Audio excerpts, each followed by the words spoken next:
toin n'u b'a a ko kalama u y'a a jira k'a fɔ ko ninnu ka bɔli RPM kɔnɔna la limanaw ko fɛn damadɔ de bɛ min bɛ se ka ɲɛfɔ a ko la o tɛ dɔwɛrɛ ye ka jira k'a fɔ yɔrɔ wasaden kalata min kɛra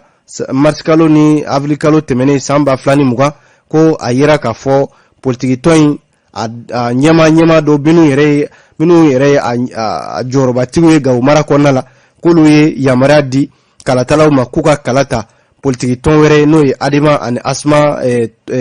ka cɛbɔ ye Gawo mara kɔnɔna la wa ko a kumakan yɛrɛ bɛɛ lajɛlen b'u bolo o kɛra sababu ye RPM ɲɛmaw ye maa kofɔlen ninnu minnu bɛ yen ni o ye section min bɛ Gawo RPM tɔgɔ la k'u ka baara bɛɛ lajɛlen k'a gulon fɔlɔ yanni ɲɛ ka sɔrɔ ko la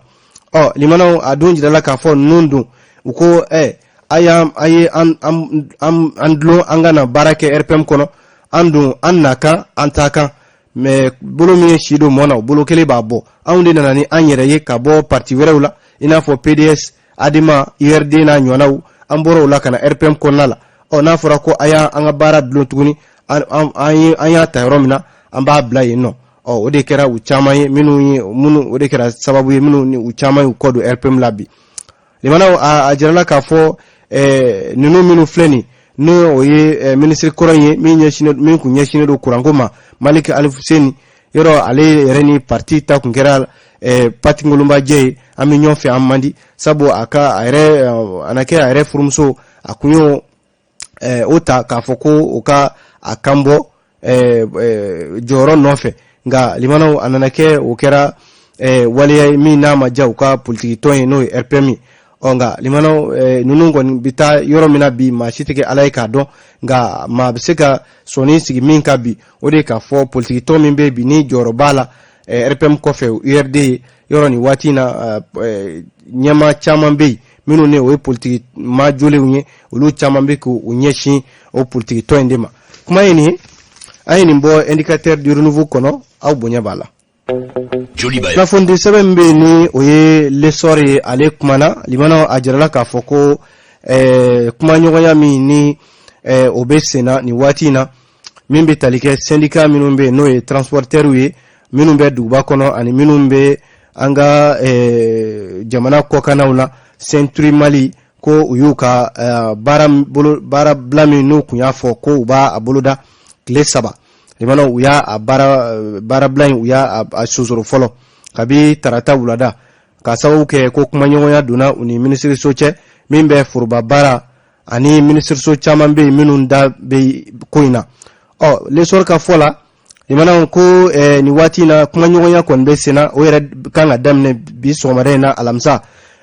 minisiriso la min bɛ baara ani foroba ca kunna ni ye jateminɛ kɛ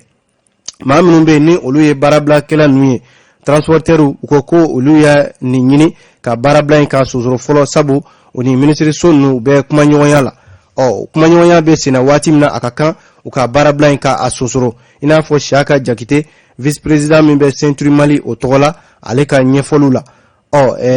délégation min bɛ yen ni olu taara a jirala k'a fɔ transporteurs b'a la jagokɛlaw b'a la cɛncɛnbɔlaw min ye bouchers ye ani min bɛ tali kɛ consommateurs an'a ɲɔgɔnna caman olu fana bɛ a ko hukumu kɔnɔna la gouvernement ma 7 olu de y'u sigi ka kuma u fɛ walasa ka se ka baarabila in ɲɛ ka se ka ɲin'a la olu la minisiriso minnu bɛ yen i n'a fɔ lakanako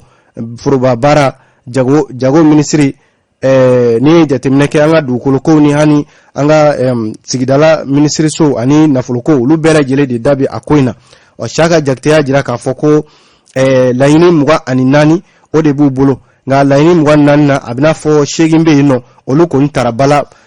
jamana ɲɛmaaw sɔnna o ma ko jɛkulu kɛrɛnkɛrɛnnen n'o ye commission dɔ ye o bilala sen kan walasa ka se ka ko lajɛ a baara bɛ kɛ cogo min na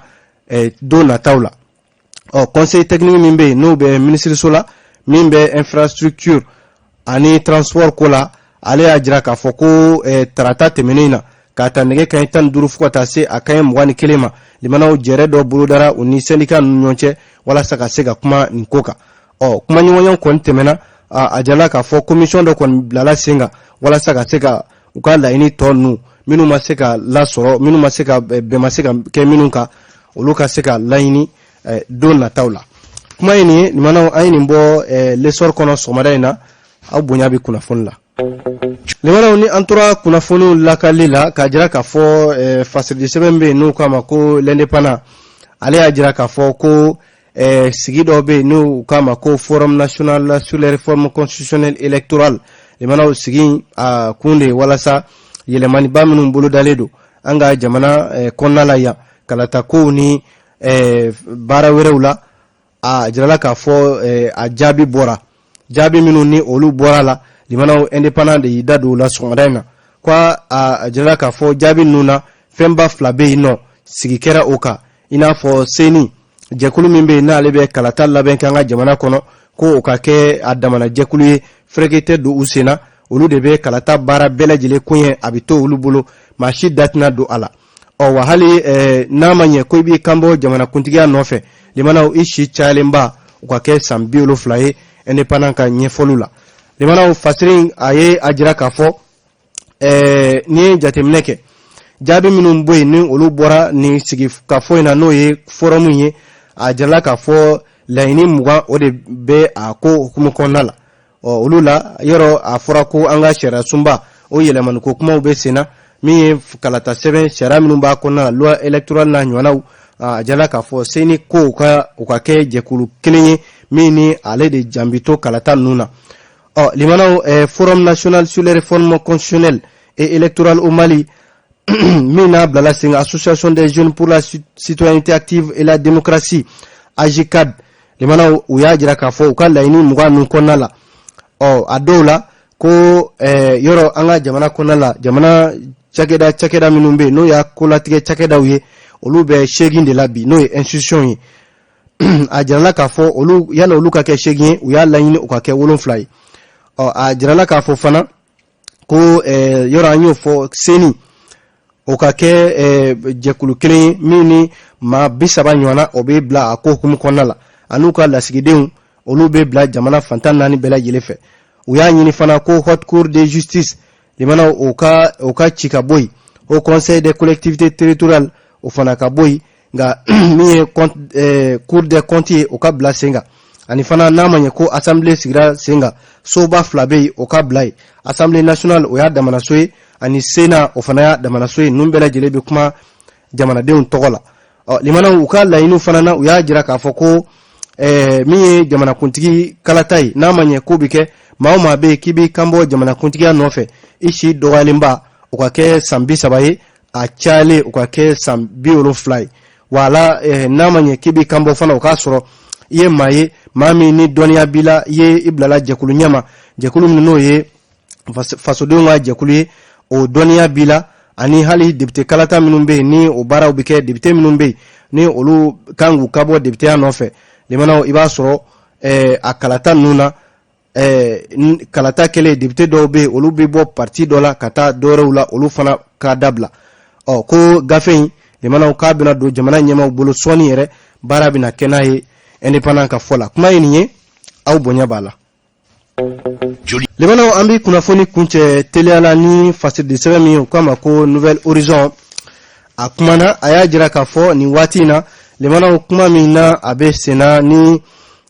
ministre so mina ale bora kalama docteur Fanta Sibi Kenya ministre so limana ajala ka fo abi wati damando bo sisa walia do be akeleno ka docteur no krengreniala hôpital Ponge o docteur kamana gwan kosebe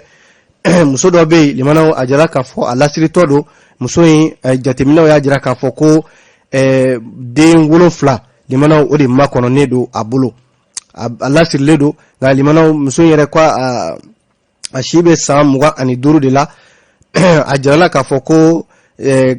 do kun muga ani nani o lajoli abo de la ni watina limana kuma ingoni mununa fukata ado ministre kulola mimbe anga Kenya ni nyeta ko kuna docteur Fanta Sibi akele ko kuma ime are wula katinya da muso inka muso mina ajala ka fo limana yoro flani muso be flani soro be sabani soro ngamiye de wolo flaye limana ajala ka fo muso in la jolendo odela limana ajala ka fo muso in an yere ka jamana konnala ya yoro Kenya sabatili ko tete n'a fɔra ko ni muso in a ka kɔnɔmaya bana o ka furakɛ fo ka se waati dɔ ma limanaw gɛlɛya bɛ sɔn ka y'a la a jala k'a fɔ muso in ko a laɲininen don a ka bɔ Mali yɛrɛ kɔnɔ yan a ka taa furakɛ yɔrɔ wɛrɛ minisiri kɔni y'o ko ta bala sabu ko kiliniki dɔ bɛ yen min ni o bɛ Maroc jamana kɔnɔna la olu bɛ nin ko in ɲɛdɔn kosɛbɛ minisiri ko a n'olu bɛ kuma la nin waati in na walasa muso in bɛ se ka taa furakɛli la nin yɔrɔ kofɔlen in na limanaw nin kɔni ye dabaliban ko don Ala de ka ko ye nin ye min na a tɛ kɛ ka caya nka a jala k'a fɔ limanaw ko a ɲɔgɔnna dabaliban ko dɔ kɛra san 1997 o kɛra ni jateminɛ kɛ min bɛ tali kɛ lamɛrikɛn jamana kɔnɔna la min ye muso dɔ ye ale fana si tun bɛ san 24 na ale ye den 7 de bange limanaw a bɛɛ lajɛlen balola wa u bɛɛ lajɛlen kɔrɔbayara u bɛɛ bɛ san 24 de la bi min ye filanan ye o kɛra Irak jamana la san 2019 limanaw min bɛ tali kɛ a waliya kelen fana kɛra ye den 7 muso dɔ a lajɔra o la a jala k'a fɔ Mali ta min ye nin ye limanaw Ala de ye nin kɛ dɛ nin Ala ka baara ye muso ka lajɔ den 7 la limanaw o bangeni Ala de bɛ o ko o ɲɛdɔn an bɛ dugawu de kɛ muso in Ala ka a ɲuman bɔ nin ko in na den ninnu Ala k'u ɲuman se diɲɛ sosigi in kɔnɔna la Ala k'u ɲuman balo o ye an ka dugawu ye ka fara kan limanaw kunnafoni bɛ bila nin kan yan Amadu Jalo ye kunnafoni lase aw ma min ye Boubacar Traoré Boubacar Traoré ale bolo bɛ nɛgɛ karafe la a lamɛnbaaw k'aw fo k'aw wale ɲuman dɔn an b'a fɔ a k'an bɛn sini ni Ala sɔnna kunnafoni olu wɛrɛ kɛnɛ kan aw ni ce Radio Joliba ka kunnafoni